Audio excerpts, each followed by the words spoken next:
Well, good morning, Lincoln Heights. How y'all doing today? Man, I am so excited to be here. My name is Cameron.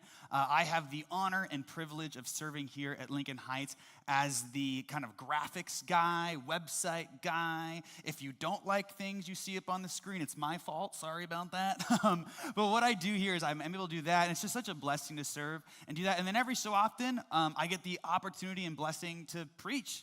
And be up here with y'all and just really dive into God's word and consider what he has for us. And I am so excited to be the one preaching today. Pastor Chris is taking a well-deserved day off to rest.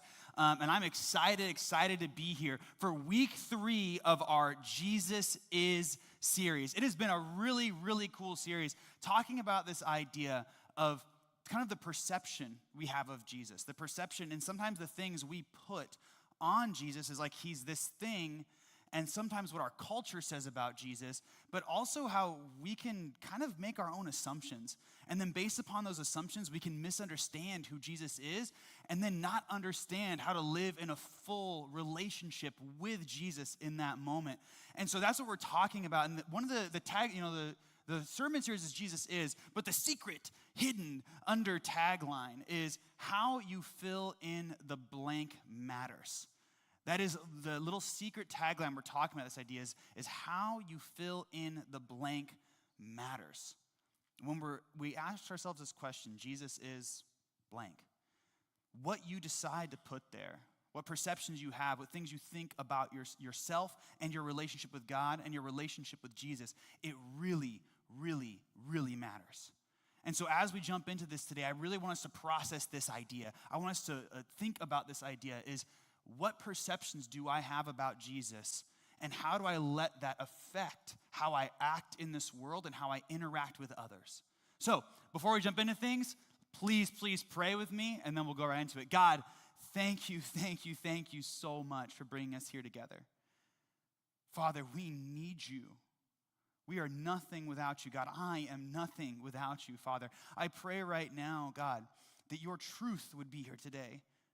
That what you have to say would be said here, God. That you would speak through me. That your Holy Spirit would be here today and speak through me, God. We don't want to be building up our own walls and having our own expectations and deciding who you are and defining who you are, God. God, we want you to define who you are, and we want to rest in that definition, God. We want to be a part of that definition, God. We are so thankful that you've gathered us believers here together, that we're here and we're free to gather, God.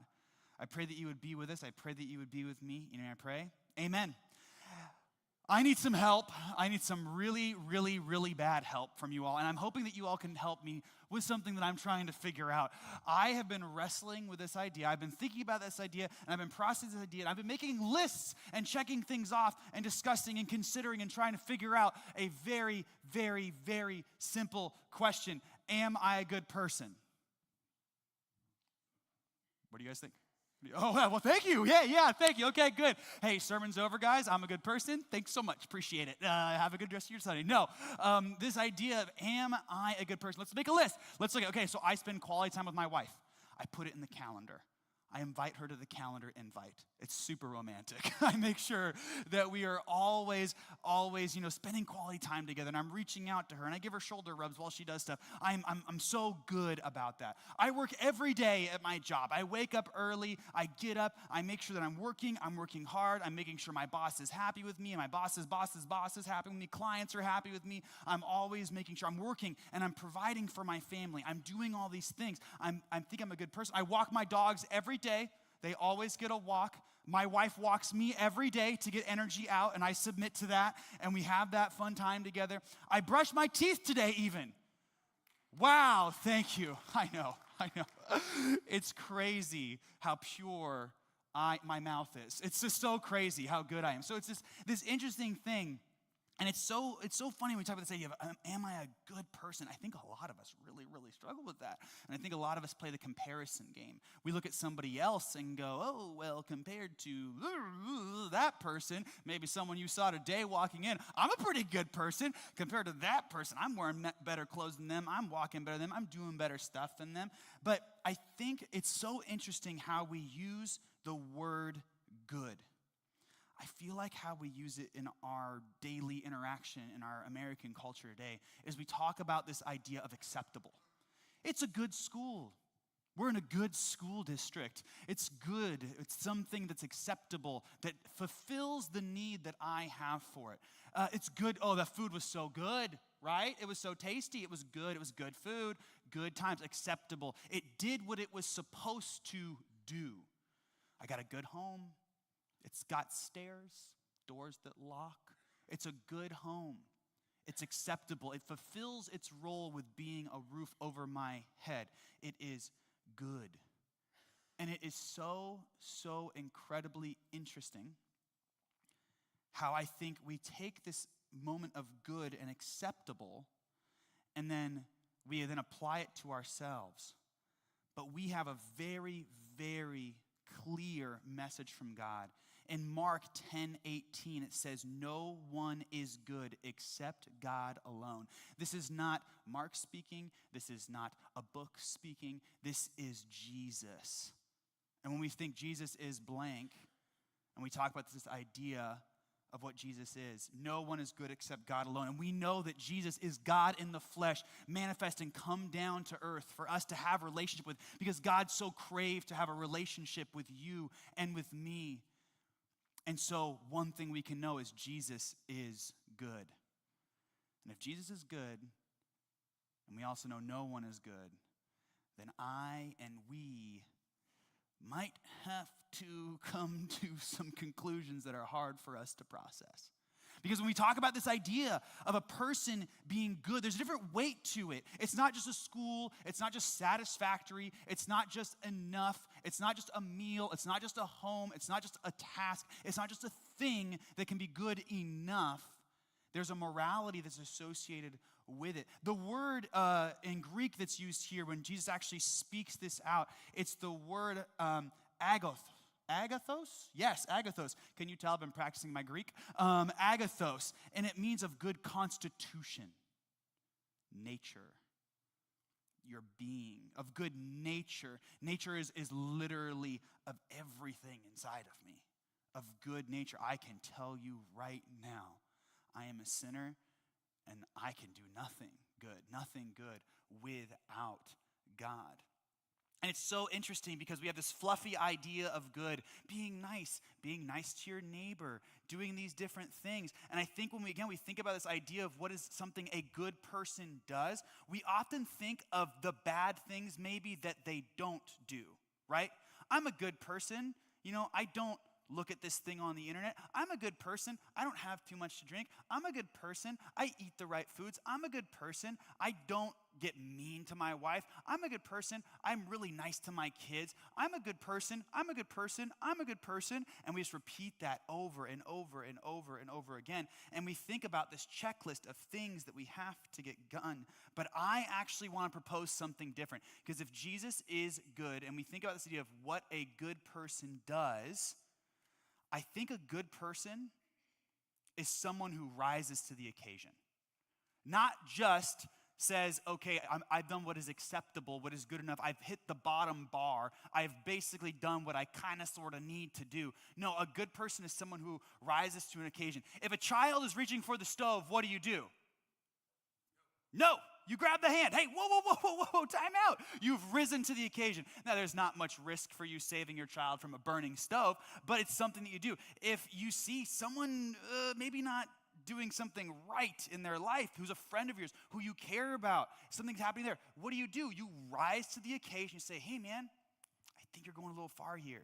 I don't think this is the right step for you. When we live in Christian accountability with each other, we say that, and maybe even just in just like day-to-day life stuff, and you'll end up seeing like, hey, this isn't exactly a good move, man. So we rise to the occasion. We rise up in these moments. If there's a hard truth that has to be said because someone is hurting themselves, hurting others, hurting you, when something's going on, I think when we talk about this idea of a person, they rise up to the occasion. They rise up and they do something that's going to be a risk, that has potential. There's a sacrifice that goes along with it. Something hard that's going to happen. And I want to be very, very, very, very clear. I think sometimes I get so caught up in this, and I know I've laid out a few things here already, but good does not equal nice, right? Good does not equal nice. In fact, a lot of times when we talk about this idea of rising to the occasion, sometimes I think it's going to actually mean that you're not very nice in the eyes of the world. That you're not doing the thing that is culturally accepted. That you're not doing the thing that is easy and that's going to get you applause from everybody else watching you. It's going to be the thing that is difficult and requires a sacrifice. I want to set up a story here. We're walking through, again, a little bit of the life of Jesus right now. And I want to set some things up. Jesus is going into the temple. He's about to see something. And he's about to be, in my opinion, good, but not very nice. And what happens in the Jewish culture, up until this point when Jesus is here, he's doing his ministry, he's going around. Up until this point, what would happen is if you did something good, you didn't have to do anything. You were pure, you were clean, you were acceptable. We talk about this idea of acceptance, right? But if you did something bad, if you broke the rules, something had to be done about it. And in this culture at this time, there had to be blood that atoned for the sin that was committed. And so there would be sacrifices. It's all throughout the Old Testament. There are little rules about if you do this thing, it's a bird's worth. If you do this thing, it's a sheep's worth. If you do this thing, it's a cow's worth. And there were literally things that if you messed up in a certain way, you had to sacrifice. Blood had to be spilled. Something had to pay for the transgression against God. And something had to be done. Something had to be made up for. And that is a bonkers idea in our society now, but this is how it was done, and this was what God brought to the Israelites as they were going through these thousands and thousands of years of culture before Jesus ended up showing up on the scene in the flesh. And so just like any other culture, you'd want to make things easier. You'd want to make things simple.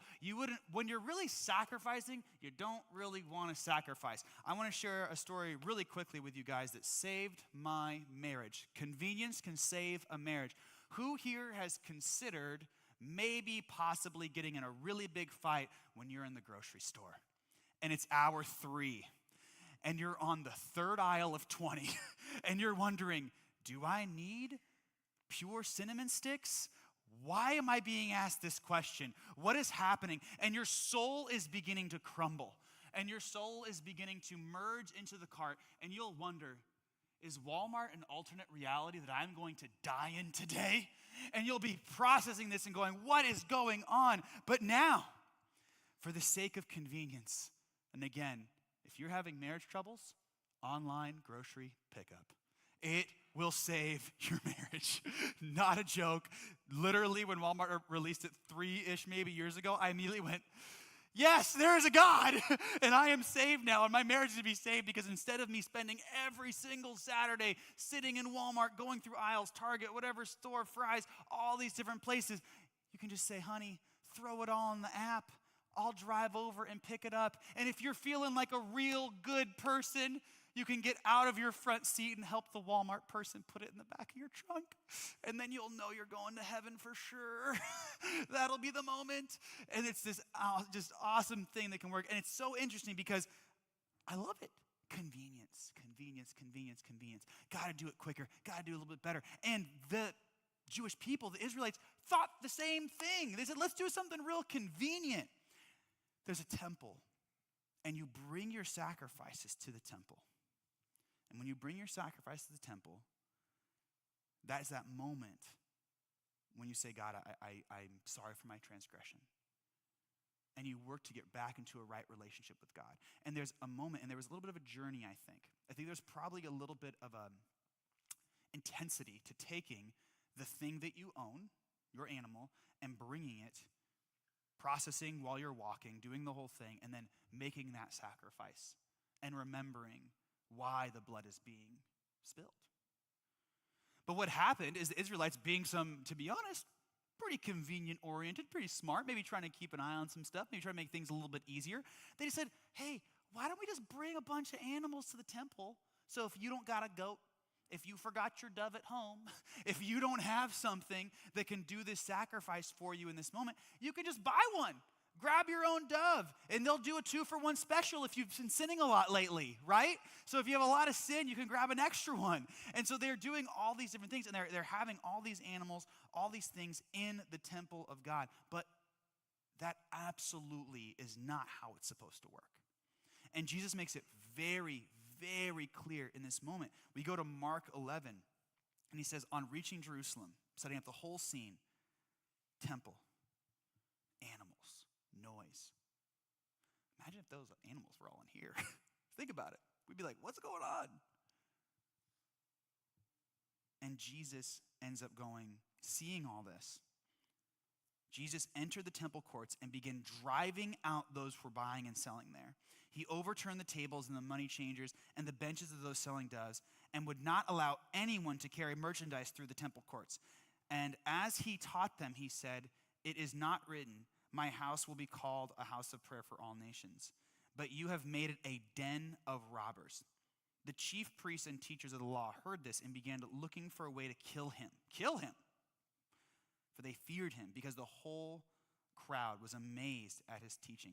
In the telling of John, this is again from Mark, in the telling of John, we see there's different gospels, 4 gospels, different same stories in the different gospels. In John's telling of this, it talks about the idea how Jesus fashioned a whip and went around and be like, nope, get out of here, get out of here, get out of here, get out of here. And in his frustration and justified anger is driving these people out. This was not a moment that many people would say, ooh, that's good. They'd be like, ooh, that's a little awkward. That's a little culturally awkward. Don't you see what we're doing here, Jesus? See, look, we have the sacrifices nice and convenient here for you so that if you do something bad because, people do bad stuff, then you can just take this thing and then it'll be good and then you can just atone. It's super convenient. Give us a shekel. We're good to go. Totally easy, totally simple to make it happen.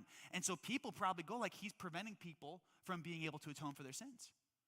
They're probably freaking out about this. They're freaking out so much so that the chief priests decide they want to kill him over this. And you got to think, whoa, that looks really controlling.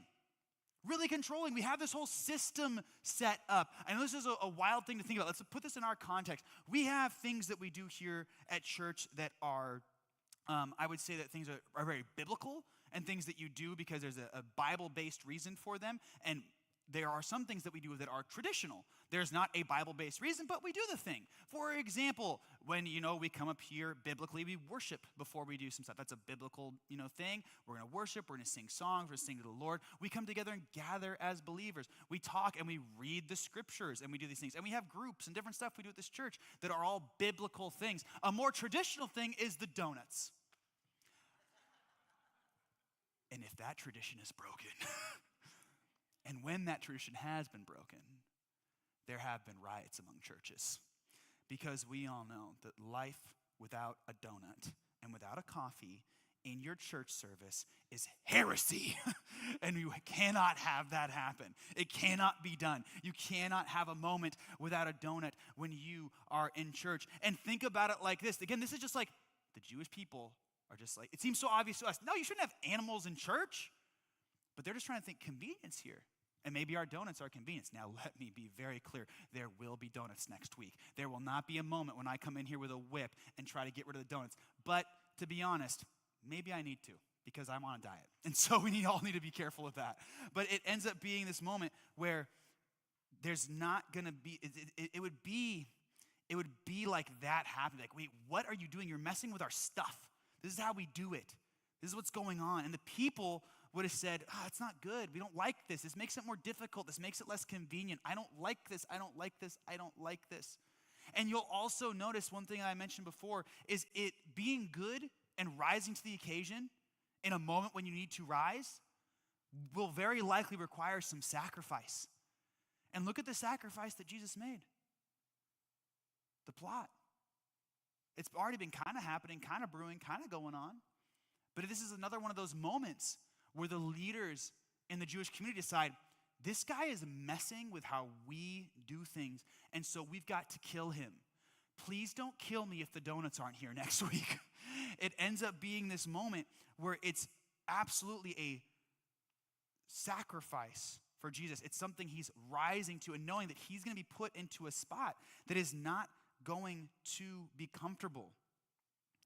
And we talk about this idea that Jesus is good. And I think one of the most important things that a good person can do, and Jesus being good and great and actually good, when we talk about the idea of what it means, is a good person can love. And there's more. That's not a pause. That's not a period. That's not a comma. A good person can love, but they can also love you too much to leave you where you are.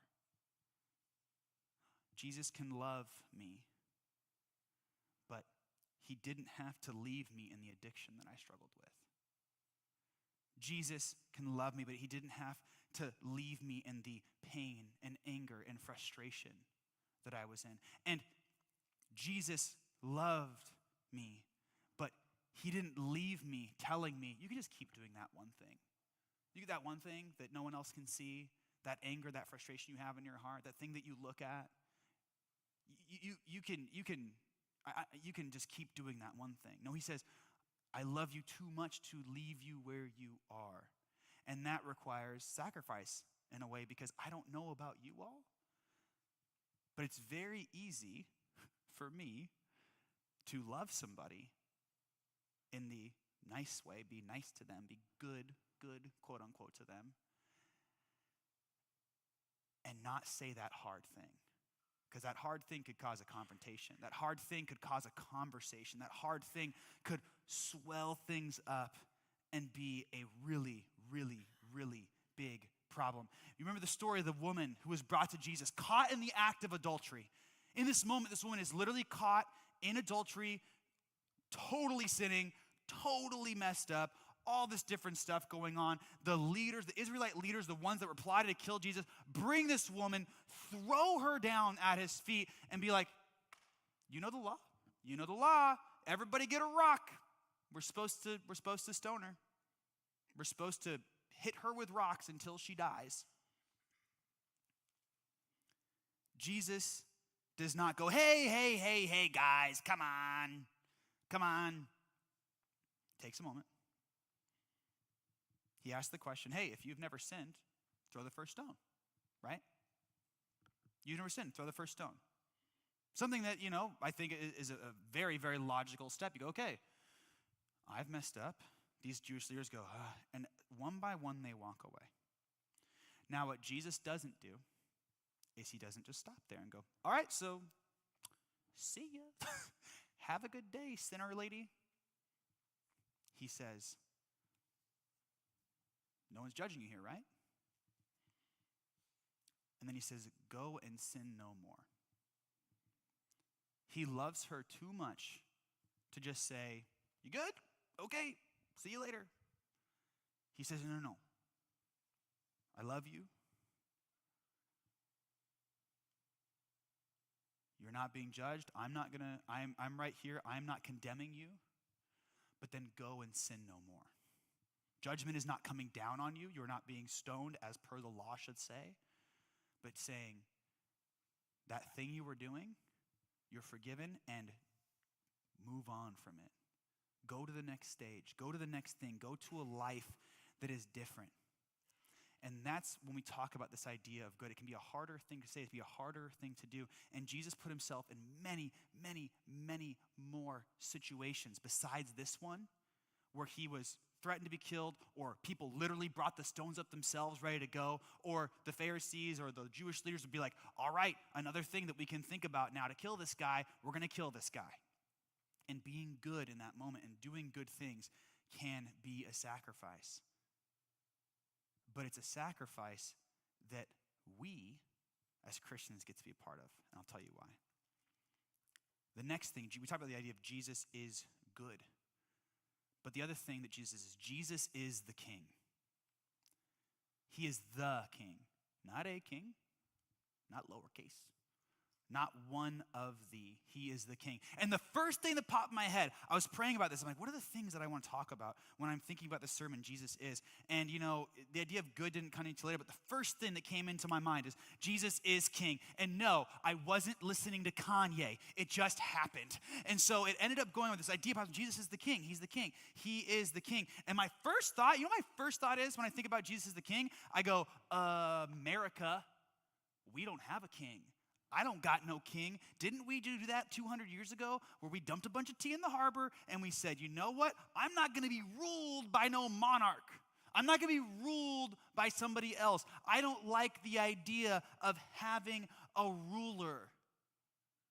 And so that's the first thing that popped in my head. And so I actually, when I was originally thinking about the sermon, went, ooh, I don't know if I want to talk about that because I don't like that. But then the still small voice in my ear, the Holy Spirit said, that's exactly why we need to talk about this idea. Because I think that's something that we hold on to, this pride, this thing we hold on to. Because, again, he's not a king, he's the king. He's the king. He is the ruler, the King of Kings, Lord of Lords. He is the highest, he is the greatest, he is the top dog. He is the biggest and the best. And there's certain things that kings do. A king can commission somebody. A king can knight somebody. You guys have probably seen that before, right?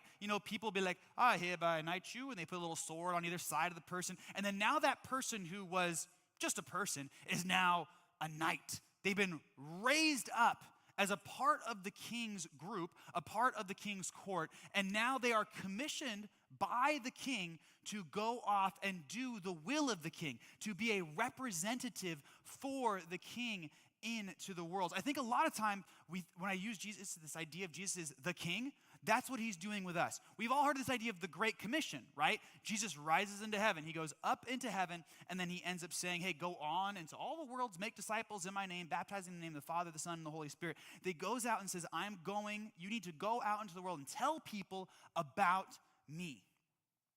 But there's another story that comes right before that I think it's missed so easily because it's the very end of the Gospels. And I know myself, I hadn't read this story in so long. I came across it as I was just praying and looking through this.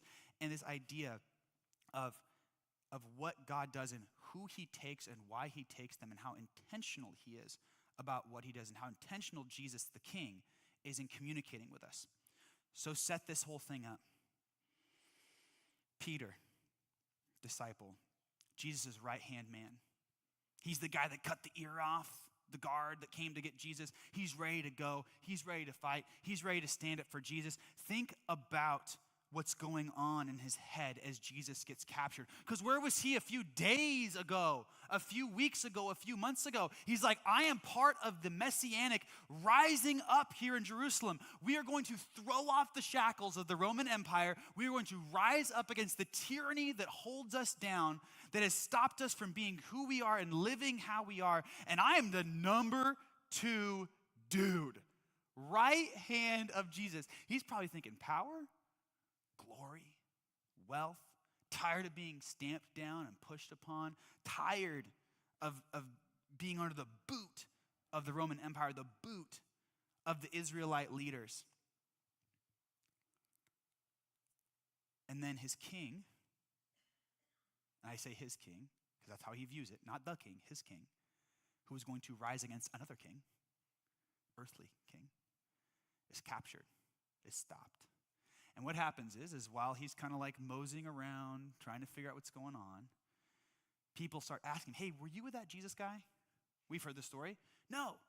Next person goes, hey, you were part of the Jesus squad. You were part of the Jesus people. You were part of that group. No, not me. I'm not the Jesus guy. Not a part of Jesus. Not my thing. Not doing that.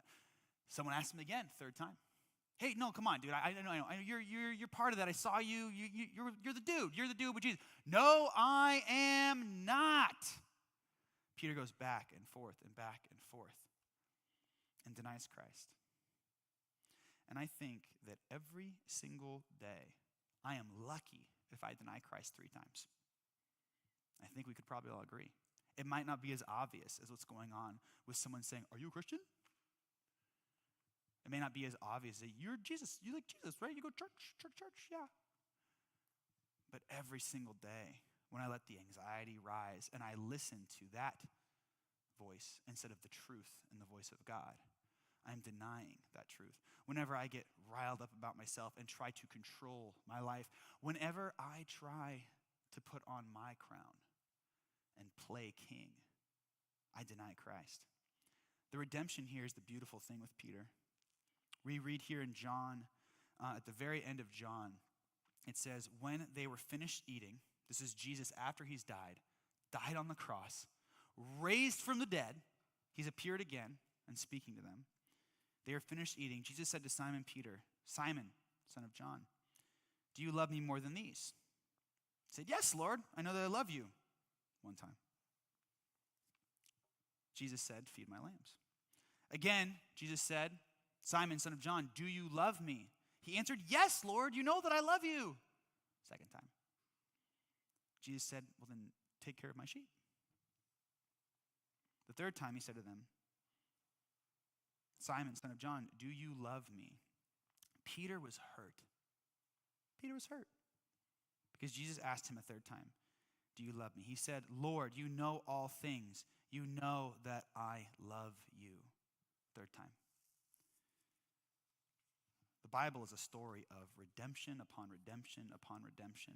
Someone who was and had a perception of who the king was and how the kingdom was going to operate, and built his own little kingdom within his mind about how this was going to all go down, and then denied the king and his king in his mind, then has this redemption where he gets to say again, no, I love you, I love you, I love you, I'll follow you, I'll follow you, I'll follow you. I will do your will, I will do your will, I will do your will. This is a great throwback moment in the Bible. I love a good throwback moment. When you're watching a movie and they reference something from earlier, or if you're watching a Marvel movie, they reference something from 17 movies ago, and because you're a nerd, you know what it means, and everyone else goes like, why are you laughing? You're like, if only you knew. And there's all these moments, but these throwback moments, these moments where you get to look back in the Bible and go, wow. And then you know a good king, and I'm intentionally using good and the king here, because he's a good king, takes broken people and leads them, loves them too much to leave them there, and helps them move forward for his glory. Another thing a king does is the king bears the crown. The king bears the crown. You guys have probably heard the phrase, right? Heavy is the head that wears the crown. Oh, it's this intense thing about kings and stuff like that. I want to actually ask you guys a really quick question. How heavy do you think, first person just shout out, how heavy do you think a baseball hat is? 6 ounces. Ooh, someone is a Google. Are you a Google? That's amazing. That's pretty good, actually. I already converted it, but it said 3 to 4 ounces for a baseball hat. Does anybody else here hate wearing baseball hats because it gives you a terrifying headache? Just me. Cool, Miles, thank you for making me not feel so alone. I wear a baseball hat, and I go, ugh, it just hurts. I don't like it. It kind of is tight around my head. Every time I wear a hat, I just end up getting a migraine later that day. I don't know why it happens. It just ends up happening. Now, the Royal British Crown. A baseball hat is 0.1875 pounds or something ounces. And so if you do the math on it, the Royal British Crown, they gave me something called kilos. I don't know what that garbage is. But I converted it on the Google, and it told me that it's about 5 pounds. The crown is 5 pounds. Now, again, it's kind of like, okay, 5 pounds is that much. Those are as heavy as the pink weights that I use when I go on walks, right? You guys have seen it. You just walk with the pink weights. It's totally fine. That's absolutely doable. I could wear that on my head. But then you think about it, and you think about the baseball hat, you think about the crown, you put the dude, and you do some super math, and all the numbers are flying through your head. It's 26 baseball hats, all right on top of your head. 26. So I can't even do one baseball hat, and I get a migraine. And this is 26 hats on top of a head. A football helmet weighs about 4.75 pounds. So for like reference, putting that on your head. But then think about that too. It's not like nicely dispersed around your head. It's all on the top. So it's like you're walking around like this trying to bear something that's just too heavy for your head. That's just too much for your head. And you see the burden that Jesus bore wasn't just putting the crown on and getting the glory.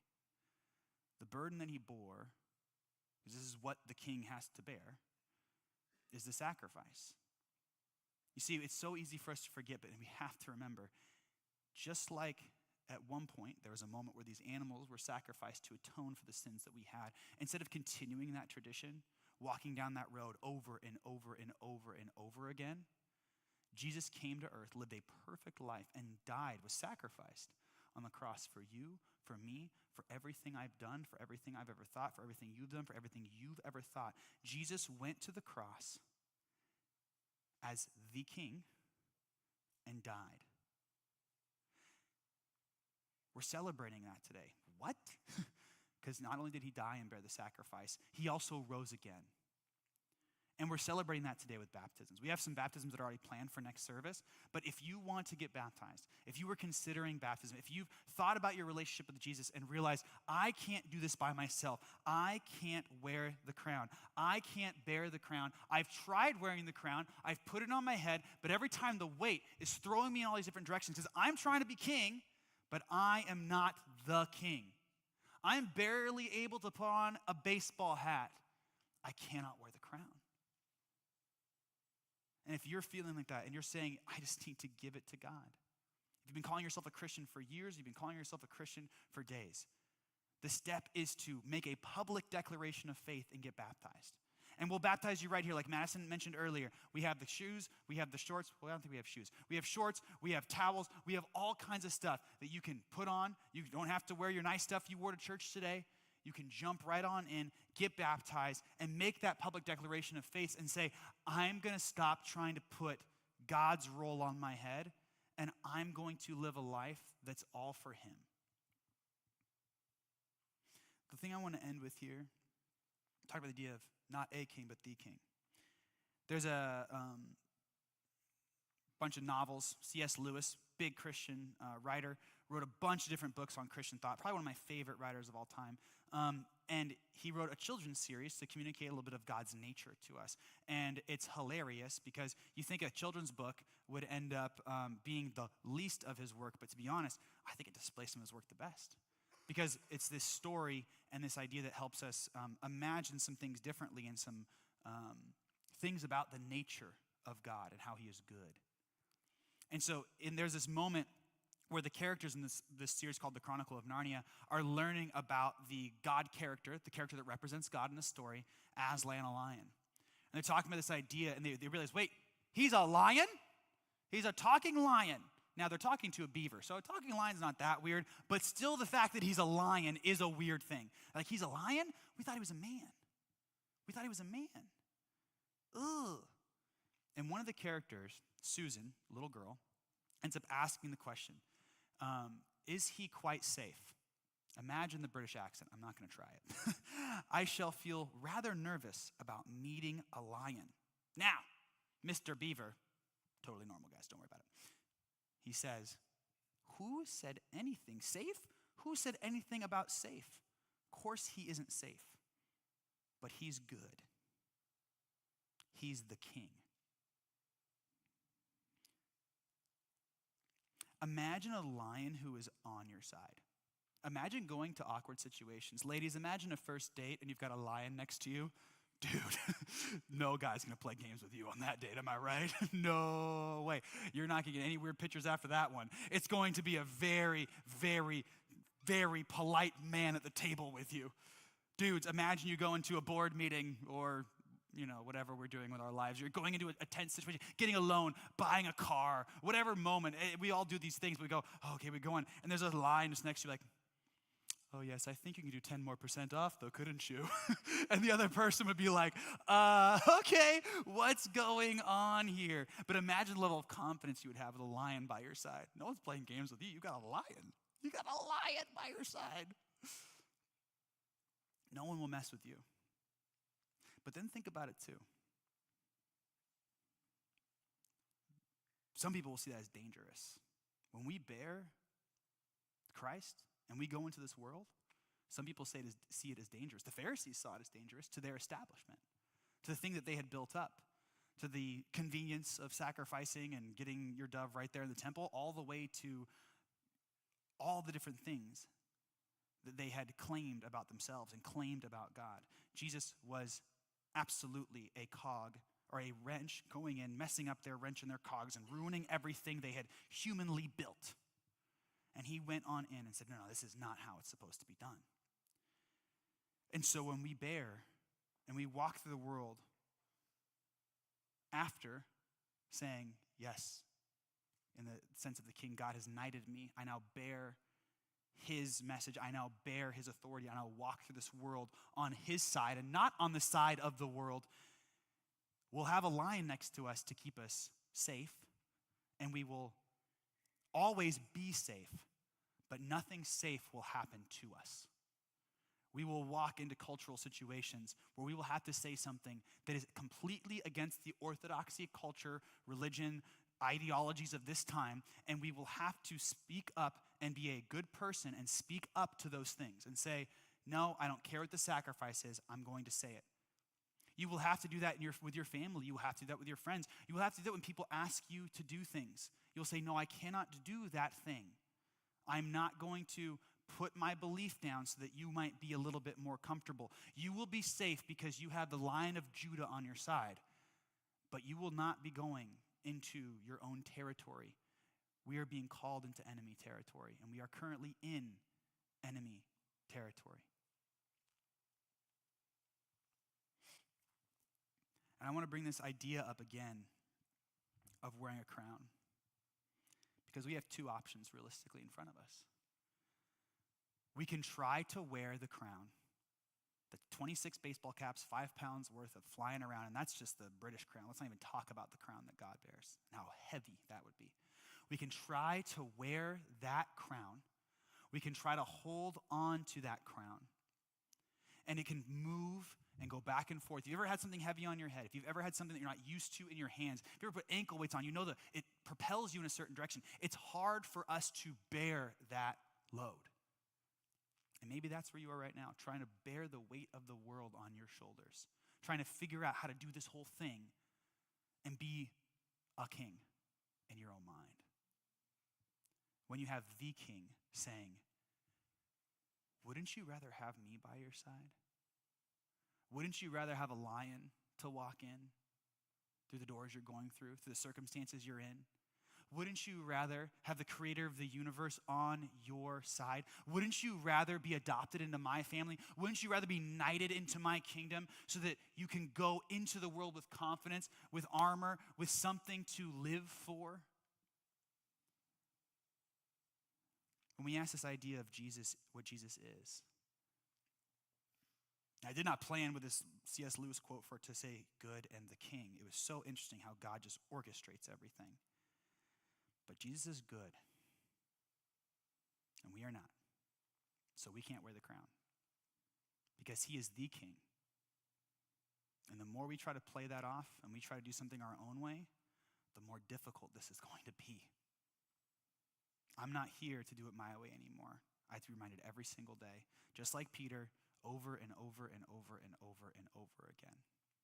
So that's what I encourage you with and challenge you with. Stop trying to live it your way. Stop trying to do it your way. Stop trying to finagle things how you want to finagle them. Take off your cute little crown you're trying to wear and get a lion on your side. Pray with me. God, thank you so much for this time. God, thank you so much that you are here, Father. Thank you so much, God, that you are the King. Thank you so much, God, that Jesus, you are good. And we don't have to be good. We don't have to try to be good. We don't have to try to rise to this place that we know that we can't get to, Father. Jesus, we are so incredibly just desperate for you. We pretend, God, we try to figure things out. We try to say and we try to play King God. But we know that you are the King. Be with us. We love you. Amen. Again, I want to give you the opportunity. If God's tugging on your heart right now, if you're taking a moment to think, yeah, I don't want to do this my own way anymore. You've been calling yourself a follower of Christ for a little while now. Or even you're just jumping in last week. We're not told to delay and wait to get baptized. We're told to go and get baptized. So right at the back here, there's a sign that says, I want Jesus. If you want to learn about baptism, have any questions, questions about baptism, a member of our staff will be back there. We'd love to talk to you about it, love to answer any questions that you might have and get you all dressed up, all ready to go, get you baptized, and celebrate that decision with you. While we're worshiping for a moment, we have a time of communion. And this time of communion is when we remember that sacrifice I was referencing earlier. That sacrifice on the cross where Jesus said, I am going to bear the burden. I am going to be that thing that takes your place. And so we take a moment to process that. And you'll see over here, we have our For the One board. Right now, what we're doing with our For the One board is we're taking the opportunity for anybody that we have on our heart, and God's been putting on our hearts, to take off one of the bulbs that's out and put in one of the other bulbs, to light up that whole board, to have that person on our heart, to pray for them, to consider them, to pray that they would come to know Jesus, and more importantly, to pray that we would take that step of faith and bring Jesus to them. Not just hope and pray and that something might happen on their own,